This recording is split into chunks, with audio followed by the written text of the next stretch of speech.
Hello friends, आज की इस वीडियो में आपको बताने वाला हूँ मॉडल प्रश्न पत्र सेट 1 इकोनॉमिक्स का।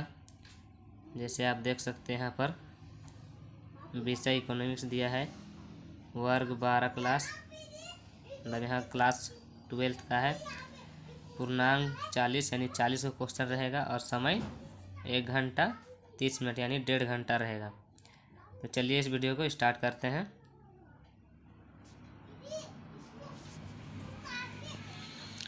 सबसे पहला क्वेश्चन यहाँ देखते हैं।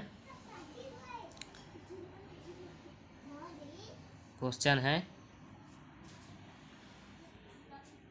यहाँ पर पहला क्वेश्चन, दो वस्तु x तथा y के लिए उत्पादन संभावनाएं इस प्रकार दी गई है। जैसे आप देख सकते हैं इस तरह की वस्तु x और वस्तु y में दिया गया है। इस संख्या को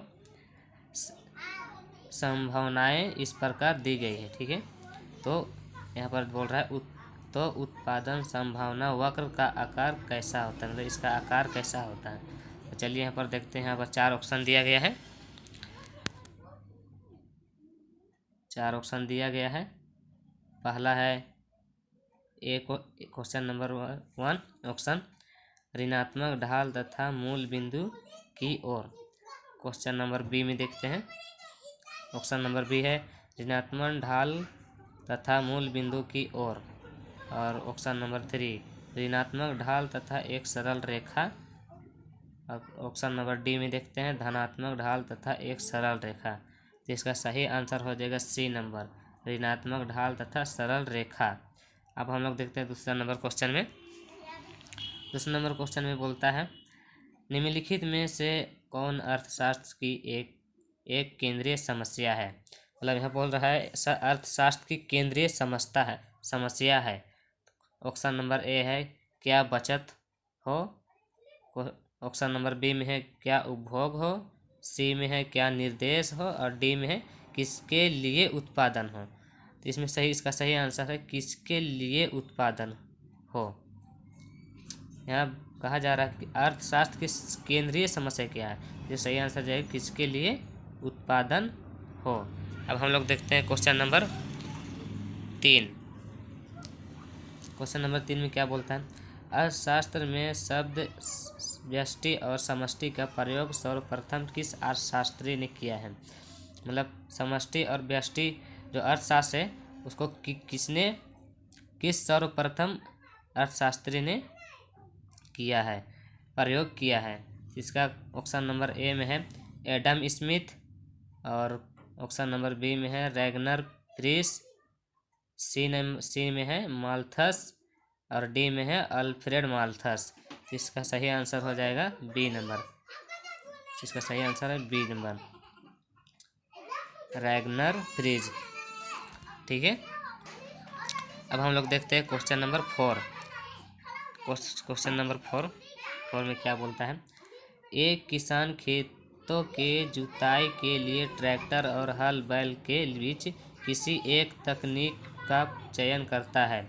उसका यह चयन अर्थव्यवस्था की किस केंद्रीय समस्या में से मेल खाता है।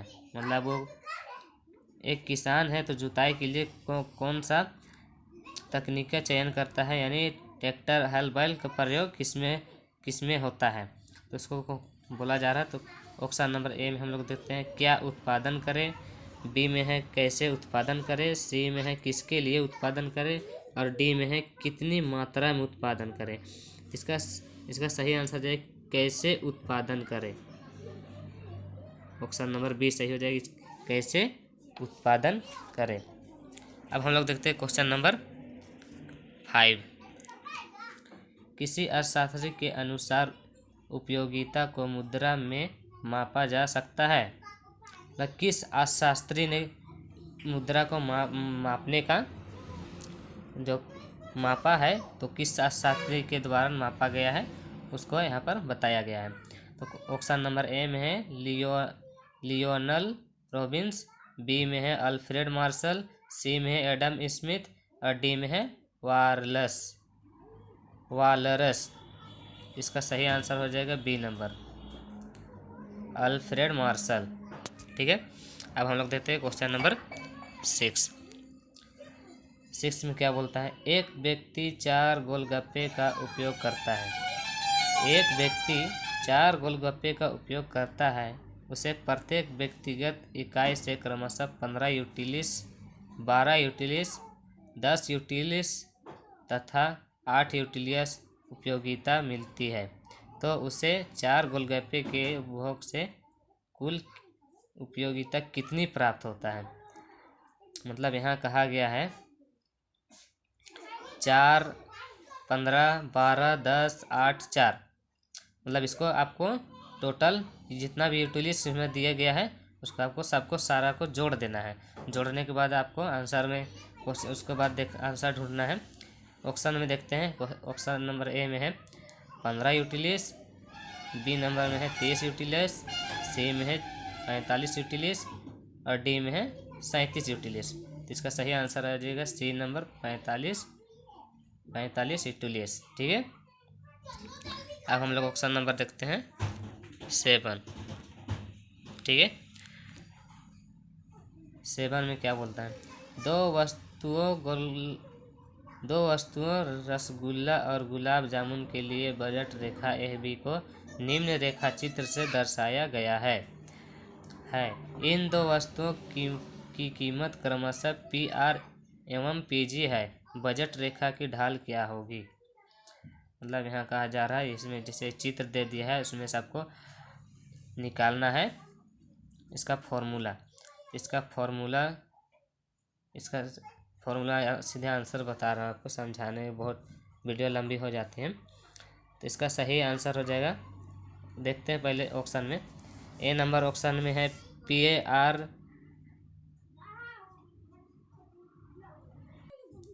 इसका सही आंसर हो जाएगा ऑप्शन नंबर ए।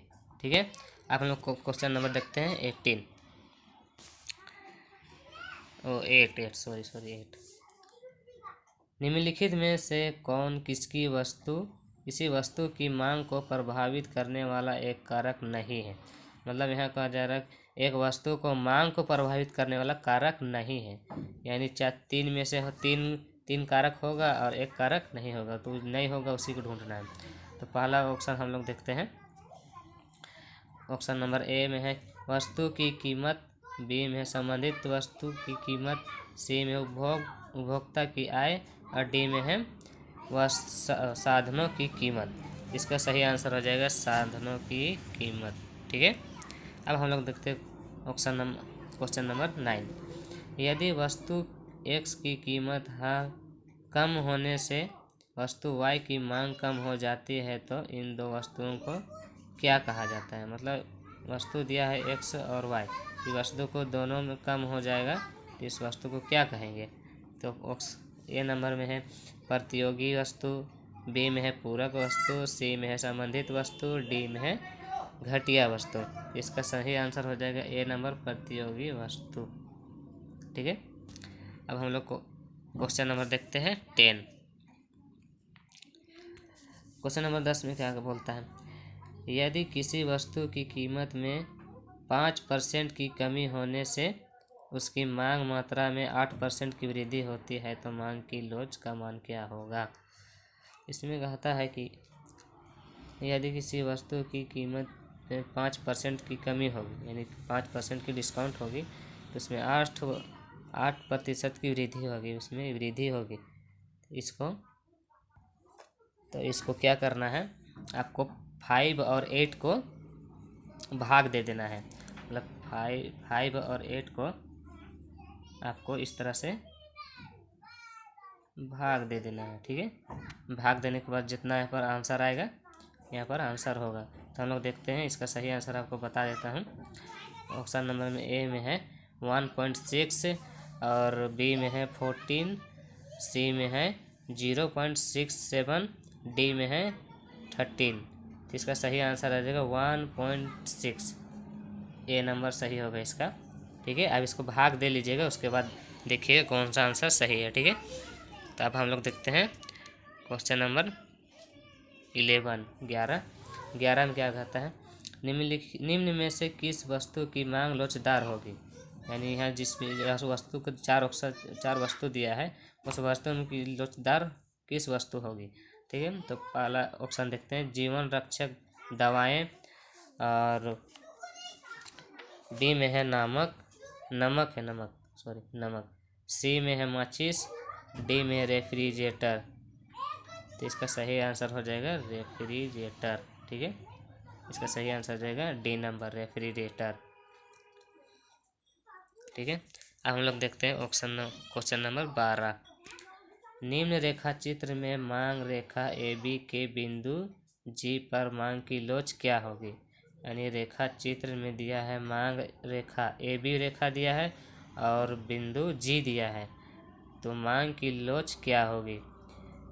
ऑप्शन में दिया है 0, बी में है 1, सी में है 1 से कम, डी में है 1 से अधिक। इसका सही आंसर हो जाएगा 1 से अधिक, डी नंबर सही हो जाएगा।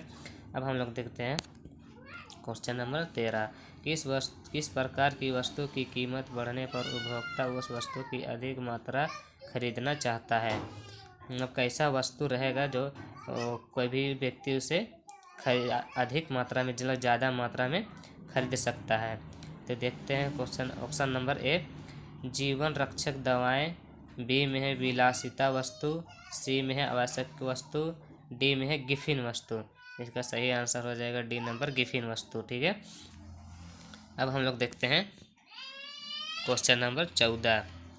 क्वेश्चन नंबर 14 में क्या कहता है, यदि एक उपभोक्ता एक वस्तु पर अपनी आय का एक बड़ा हिस्सा खर्च करता है तो उस वस्तु की मांग क्या होगी। अगर एक उपभोक्ता है, मतलब खरीदने वाला है, उस वस्तु की अपनी आय का एक बड़ा हिस्सा खर्च करता है, अपने पैसा खर्चा बहुत बड़ा खर्चा कर देता है, मतलब बहुत ज़्यादा खर्चा कर देता है, तो उस वस्तु की मांग क्या होगी। ठीक है, तो हम लोग ऑप्शन में देखते हैं, बेलोचदार होगा, बी नंबर में होगा पूर्णतया बेलोचदार, सी में है पूर्णतया लोचदार, डी में है सापेक्षित लोचदार। इसका सही आंसर हो जाएगा बेलोचदार, मतलब ऑप्शन नंबर ए सही हो जाएगा। ठीक है, अब हम लोग देखते हैं क्वेश्चन नंबर 15। क्वेश्चन नंबर 15 में क्या कहता है, औसत स्थिर लागत वक्र का आकार होता है। मतलब औसत स्थिर लागत वक्र का आकार होता है, मतलब कैसा आकार होता है। ठीक है, तो इसका ऑप्शन नंबर ए में है ऋणात्मक ढाल की एक सरल रेखा, बी में है धनात्मक ढाल की एक सरल रेखा, सी में है आयताकार पर्वतलीय, डी में है गोलाकार। इसका सही आंसर हो जाएगा आयताकार यानी C number, option number C. ठीक है, अब हम लोग देखते हैं क्वेश्चन नंबर 16। परिवर्तित साधन की औसत उत्पादन बढ़ता है जब, मतलब इसमें 4 ऑप्शन देता है, कब बढ़ता है परिवर्तित साधन का औसत उत्पादन कब बढ़ता है। ठीक है, उसका दिया है ऑप्शन नंबर ए में सीमांत उत्पाद औसत उत्पाद से अधिक होता है तब, बी में है सीमांत उत्पाद औसत उत्पाद से कम होता है तब, और सी में दिया है सीमांत उत्पाद औसत उत्पाद से के बराबर होता है। ठीक है, डी में दिया है सीमांत उत्पाद शून्य होता है तब। ठीक है, तो इसका सही आंसर है ए नंबर, सीमांत उत्पाद औसत उत्पाद से अधिक होता है तब होता है परिवर्तन साधन का औसत उत्पाद बढ़ जाता है। ठीक है, इसका सही आंसर हो जाएगा ए नंबर।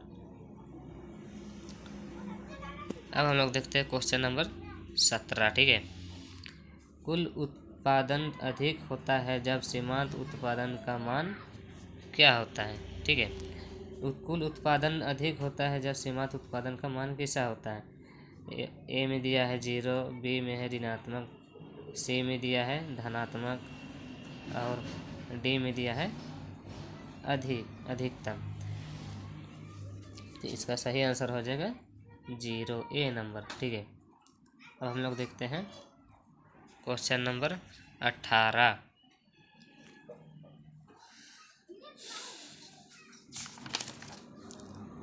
यदि कुल उत्पाद टीपी तथा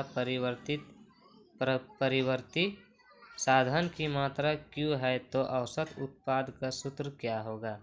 मतलब यहाँ सूत्र ढूंढने बोला है। तो यहाँ 4 ऑप्शन दिया गया है। पहला में है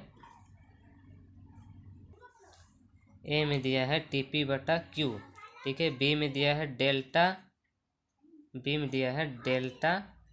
टीपी बटा डेल्टा क्यू। सी में दिया है टीपी गुना क्यू, और डी में दिया है टीपी प्लस क्यू। इसका सही आंसर हो जाएगा, 1 मिनट, इसका सही आंसर हो जाएगा क्वेश्चन ऑप्शन नंबर ए, टीपी बटा क्यू। अगर इसको याद करने का तरीका देखिए बताता हूँ। ये आपको टीपी दिख रहा है, उसको ऊपर लिख दीजिए, शॉर्टकट में आपको बता रहा हूँ। और ये जो उसके जो मात्रा दिया है उसको आप नीचे लिख दीजिएगा। आपका शॉर्टकट के लिए बहुत आसान होगा, आप याद भी कर सकते हैं, कहीं भी देख के आप इसको बता सकते हैं, ठीक है। अब देखते हैं क्वेश्चन नंबर 19 यानी 19 में क्या कहता है। यदि कुल उत्पाद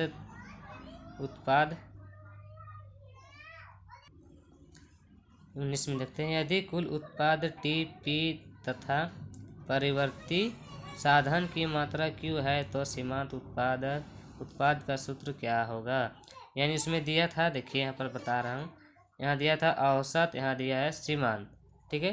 तो दोनों में अलग अलग दिया है, सीमांत अलग होता है, औसत अलग होता है।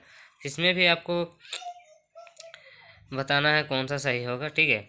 जैसे सीमांत का सूत्र अलग होता है, औसत का सूत्र अलग होता है। उसमें डेल्टा, इसमें डेल्टा नहीं लगता है, इसमें डेल्टा लगता है, ठीक है। इसमें डेल्टा लगता है, आपको बताना है डेल्टा वाला कहाँ दिखाई दे रहा है, ठीक है। तो ऑप्शन नंबर ए में देखते हैं टी पी बटा क्यू, बी में देखते हैं डेल्टा टी बटा डेल्टा क्यू, सी में है टी पी इंटू, ठीक है, टी पी गुना क्यू, और डी में है टी पी प्लस क्यू, ठीक है। तो इसमें डेल्टा वाला का आपको ढूंढना है, ठीक है।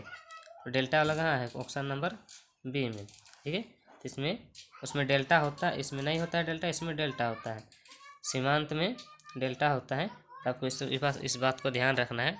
इसमें इसका सही आंसर हो जाएगा ऑप्शन नंबर बी, ठीक है। अब हम लोग देखते हैं क्वेश्चन नंबर 20। जब औसत लागत सीमांत लागत से कम होती है तो तब औसत लागत क्या होता है। जब औसत लागत सीमांत लागत से कम होता है, ठीक है, तो औसत लागत क्या होता है। ऑप्शन नंबर देखते हैं, ए में है बढ़ती है, बी में स्थिर रहती है, सी में घटती है, और डी में देखते हैं न्यूनतम होती है, ठीक है। इसका सही आंसर हो जाएगा ए नंबर, बढ़ जाती है, ठीक है। अब हम लोग देखते हैं क्वेश्चन नंबर 21। पर परिवर्तनशील अनुपातों का नियम उत्पादन के कितने स्तर की व्याख्या करता है, मतलब कितने स्तर पर व्याख्या करता है परिवर्तनशील अनुपात का, ठीक है। तो ऑप्शन नंबर देखते हैं, ए में 1, बी में है 2, सी में है 3 और डी में है 4, ठीक है। इसका सही आंसर हो जाएगा सी नंबर, इसका 3 स्तर पर व्याख्या करती है, ठीक है। अब हम लोग देखते हैं क्वेश्चन नंबर 22, ठीक है। यहाँ 22 में बोला गया है अल्पकालीन औसत लागत वक्र का आकार कैसा होता है। मतलब यह अल्पकालीन औसत लागत है, उसका आकार कैसा होता है। उल्टा, ए नंबर में दिया है उल्टा यू आकार, बी में दिया है यू आकार, और सी में दिया है एक सरल रेखा, और डी में दिया है आयताकार परिवर्तनीय, ठीक है। तो इसका सही आंसर हो जाएगा बी नंबर, ठीक है, यू आकार का होता है, ठीक है। अब हम लोग देखते हैं क्वेश्चन नंबर 23। निम्नलिखित में से कौन स्थिर लागत का एक उदाहरण है। निम्नलिखित में से कौन सा एक स्थिर लागत आप लोग जानते हैं, इकोनॉमिक्स पढ़ते हैं, तो इसमें दिया गया है स्थिर लागत कौन सा है। तो ऑप्शन नंबर ए में अस्थायी कर्मचारी का वेतन, मतलब कर्मचारी का वेतन पूछा गया है। बी में दिया है प्रति इकाई बिजली बिल, यानी जो बिजली बिल आता है उसका स्थिर लागत कैसा है। और सी में दिया है दैनिक मजदूर की मजदूरी, ठीक है। और डी में दिया है कच्चे माल का व्यय। इसका सही आंसर हो जाएगा अस्थाई, ये वाला सही हो जाएगा अस्थाई, ए नंबर, ऑप्शन नंबर ए, अस्थाई कर्मचारी का वेतन, ठीक है। अब हम लोग देखते हैं क्वेश्चन नंबर 24। औसत लागत और सीमांत लागत आपस में बराबर होता है जब औसत लागत ये रिपीट हो रहा है क्वेश्चन, ठीक है। ये 24 का है, ये रिपीट हो गया है, कोई बात नहीं। तो इसका सही आंसर हो जाएगा, आप लोग जानते होंगे। ऑप्शन नंबर ए में है बढ़ती है, बी में है घटती है, सी में है अधिक होती है, डी में है न्यूनतम होती है। इसका सही आंसर है, सॉरी, ये रिपीट नहीं हुई है। इसका सही आंसर हो जाएगा न्यूनतम होती है, ठीक है। इसका सही आंसर है न्यूनतम होती है, ठीक है। अब हम लोग देखते हैं क्वेश्चन नंबर 25। किसी वस्तु की प्रति इकाई बिक्री एक उत्पादक को प्राप्त राशि क्या कहलाती है। देखते हैं इसका। ऑप्शन नंबर ए में है कुल आगम, बी में है औसत आगम, सी में है सीमांत आगम, डी में औसत लागत, ठीक है। इसका सही आंसर हो जाएगा कुल आगम, ए नंबर, ठीक है। अब हम लोग देखते हैं 26। कुल लागत ब्रैकेट TC ब्रैकेट बंद, कुल लागत TC कुल स्थिर लागत TFC और कुल परिवर्तनशील लागत TVC के संबंध में कौन सा कथन सही है। मतलब इसको आपको बताना है कौन सा सही है, ठीक है। तो ऑप्शन नंबर देखते हैं ऑप्शन नंबर ए में है TF equal TC plus TVC, B में है TVC equal TFC plus TC, C में है TC equal TFC minus TVC, D में है TFC equal TC minus TVC। तो इसका सही आंसर हो जाएगा डी नंबर, ठीक है। इसको आपको इकोनॉमिक्स में कोई भी चीज़ माइनस में होती है, प्लस में नहीं होती है, आपको यहाँ पर मिलाना है, ठीक है। पहला TFC, ठीक है, TFC TC माइनस में होता है TVC, ठीक है। इसका सही आंसर हो जाएगा डी नंबर, ठीक है। अब हम लोग देखते हैं 27, ठीक है। जब किसी वस्तु की मांग में वृद्धि होती है लेकिन पूर्ति में कोई परिवर्तन नहीं होता है, तब वस्तु कीमत में कैसी होती है, ठीक है। ऑप्शन नंबर ए में है कमी होती है, बी में है वृद्धि होती है, सी में है कोई परिवर्तन नहीं होता है, डी में इनमें से कोई नहीं है, ठीक है। जिसका सही आंसर है बी नंबर, वृद्धि होती है, ठीक है, वृद्धि होती है। अब हम लोग देखते हैं क्वेश्चन नंबर 28। यदि किसी वस्तु की मांग डी तथा पूर्ति एस को, मतलब यहाँ मांग को डी में दिखाया जाता है, पूर्ति एस में, तो बाजार संतुलन की शर्त होगी। ऑप्शन नंबर ए में है डी इक्वल एस, बी में है डी माइनस एस इक्वल 0, सी में है सी डी बटा एस इक्वल 1 और डी में है इनमें से सभी, ठीक है। इसका सही आंसर हो जाएगा ऑप्शन नंबर ए, ठीक है। अब हम लोग देखते हैं 29, क्वेश्चन नंबर 29, ठीक है। किसी वस्तु का न्यूनतम समर्थन मूल्य बाजार मूल्य से के, यानी है देखते किसी वस्तु का न्यूनतम समर्थन क्या होती है बाजार में, ठीक है। तो ऑप्शन नंबर ए में है कम होता है, बी में है अधिक होता है, सी में है बराबर होता है, डी में दोगुना कम हो जाता है, ठीक है। इसका सही आंसर है ये वाला B number, option number B, ठीक है। अब हम लोग देखते हैं क्वेश्चन नंबर 30। निम्नलिखित में से कौन सा फलन पूर्ति के नियम को प्रदर्शित करता है, ठीक है।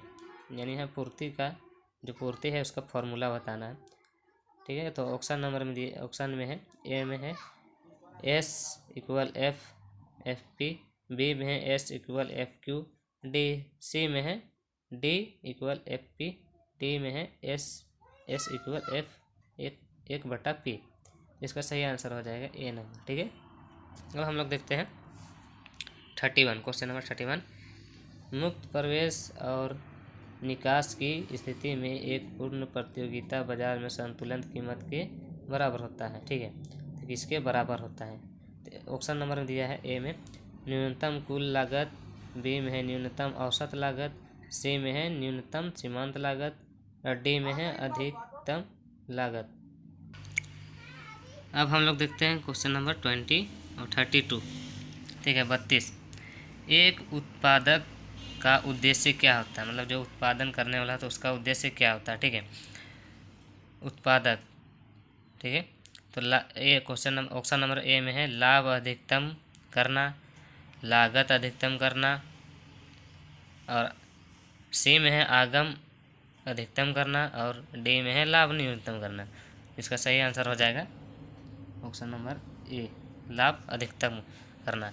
कोई भी जब उत्पादक करेगा तो कम थोड़ी उत्पादक करेगा, अधिक सोचेगा ना, अधिक ज़्यादा उत्पादक करे, तो इसमें है लाभ अधिकतम करना, लाभ पाना चाहेगा। ठीक है, अब हम लोग देखते हैं क्वेश्चन नंबर 33, 33। ठीक है, 33 में क्या बोलता है, अल्पकाल में एक पूर्ण प्रतियोगी फार्म हानि प्राप्त करने के बावजूद उत्पादन जारी रखती है जब वस्तु की कीमत, ठीक है, वस्तुओं की कीमत कब कैसी होती है, प्रतियोगिता फार्म हानि प्राप्त करने के बावजूद उत्पादन जारी रखती है। तो ठीक है, तो हम लोग देखते हैं ऑप्शन में ए में है सीमांत लागत के बराबर होती है, और बी में है औसत लागत के बराबर होती है, सी में है औसत परिवर्तनशील लागत से अधिक या इसके बराबर होता है, डी में है न्यूनतम औसत लागत के बराबर होता है। ठीक है, तो इसका सही आंसर हो जाएगा सी नंबर, औसत परिवर्तनशील लागत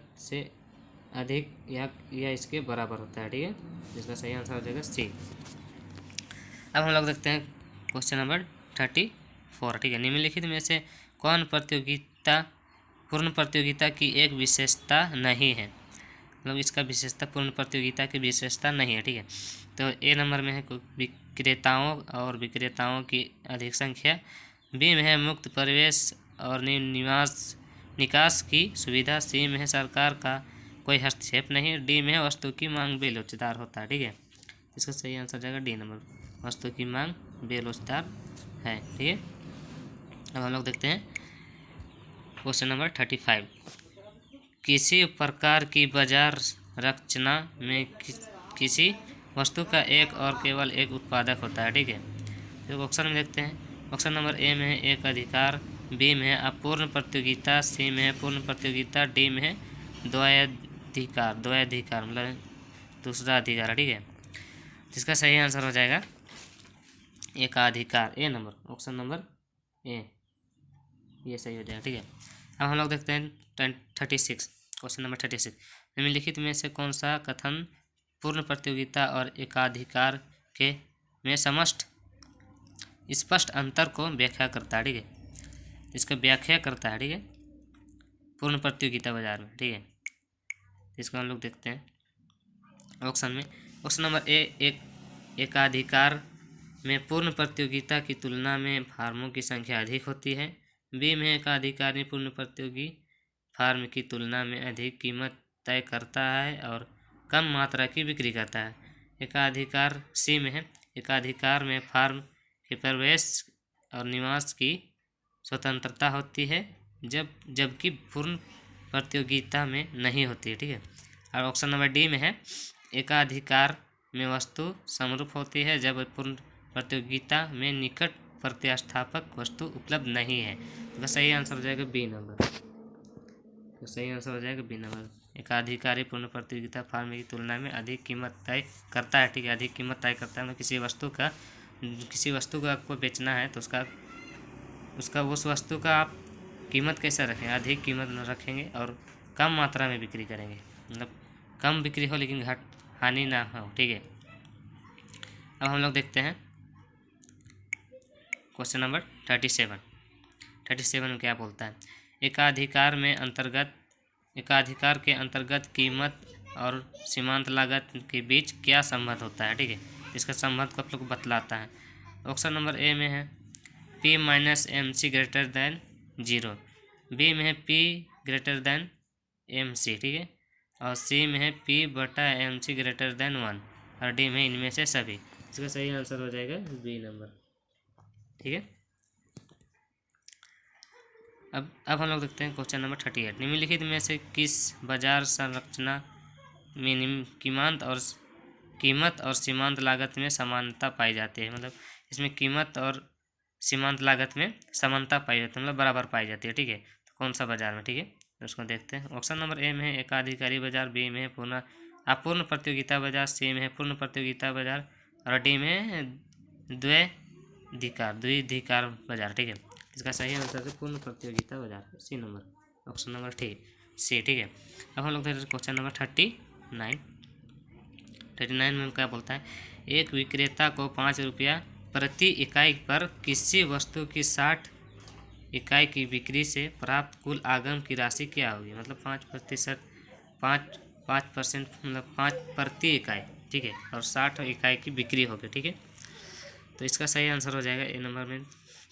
आपको 30 और 5 को गुना कर देना है, इंटू कर देना है, 5 और 60 को गुना कर देना है। तो इसका ए में है 65, बी में है 12 और सी में है 300 और डी में है 55। ठीक है, तो इसका सही आंसर हो जाएगा ये वाला सी नंबर। ठीक है, इसको आपको इंटू करने की देख लेना है, उसके बाद आपको आंसर देना है। ठीक है, तो इसका सही आंसर हो जाएगा 300। अब हम लोग देखते हैं क्वेश्चन नंबर 40, जो लास्ट क्वेश्चन है। उत्पादन कर में वृद्धि से किसी वस्तु की पूर्ति कैसी होती है? ठीक है, इसका पूर्ति बता रहा है, इसमें आपको बताना है। ऑप्शन नंबर ए में स्थिरता होता है, बी में है में वृद्धि होगी, सी में है में कमी होगी, डी में है में कोई परिवर्तन नहीं होगा। ठीक है, इसका सही आंसर हो जाएगा में कमी नहीं होगी। ठीक है, इसका सही आंसर आ जाएगा सी नंबर। अगर आपको वीडियो अच्छी लगी तो लाइक करें, शेयर करें और इस चैनल पर नहीं हो तो चैनल को सब्सक्राइब करके बेल आइकन को ऑल पे सेट करें। अगर आपको इसका अगले वीडियो में आपको बताने वाला इसका दूसरा सेट जो लेकर आने वाला हूँ, ठीक है, इसका दूसरा सेट होगा इकोनॉमिक्स का दूसरा सेट। ये तो फर्स्ट सेट था, दूसरा सेट 12 का। ठीक है, थैंक्स फॉर वॉचिंग।